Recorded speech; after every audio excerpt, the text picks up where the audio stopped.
বিধানসভায় দাঁড়িয়ে প্রধানমন্ত্রী ও বিজেপিকে বাঙালি হেনস্থা ও ভোট চুরির ইস্যুতে সরাসরি আক্রমণ মুখ্যমন্ত্রীর। তীব্র সমালোচনা বিজেপির রাজ্য সভাপতি শ্রমিক ভট্টাচার্যের।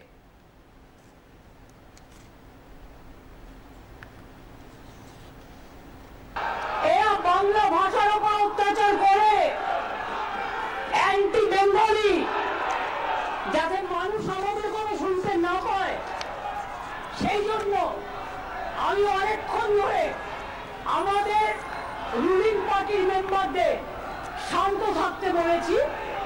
কিন্তু মনে রাখবেন, শান্তি রক্ষা করা দুপক্ষেরই কাজ, এক পক্ষের নয়। বাস্তব সত্য মানুষ জানে, আমরা তো বলছি আমরা জানি না, আমরা তো স্বীকার করছি। আপনি কেন প্রশ্ন করছেন?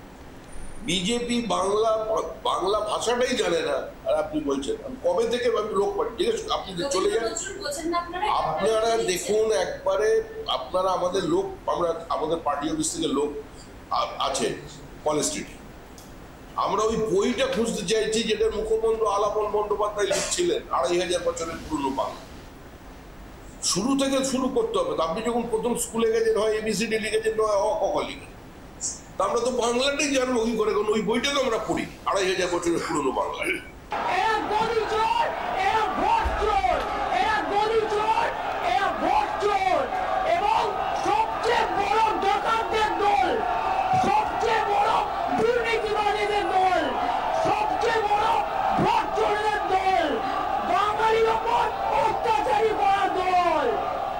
মানুষকে ভাওতা দেওয়ার দল, সন্ত্রাস করা দল, অত্যাচারী দল। আমি চাই এদের মনে করি বিজেপি আজকে দেশের লজ্জা। একটা পাগলামি করার জন্য একটা বিশেষ অধিবেশন ডাকা হয়েছে, যে অধিবেশনের একমাত্র উদ্দেশ্য হচ্ছে বিধানসভার মধ্যে দাঁড়িয়ে নরেন্দ্র মোদীর বিরুদ্ধে কদর্য কথা বলে। এটা কি সম্ভব? কোন যুক্তরাষ্ট্রীয় ব্যবস্থায় কোন বিধানসভার মধ্য থেকে কোন রাজ্যের মুখ্যমন্ত্রী প্রধানমন্ত্রী সম্পর্কে এ ধরনের মন্তব্য করতে পারেন?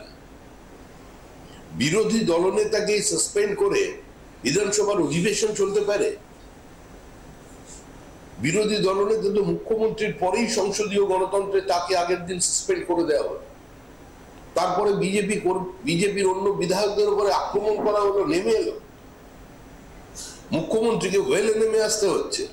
স্পিকার তাহলে কি করতে বসে আছেন ওখানে?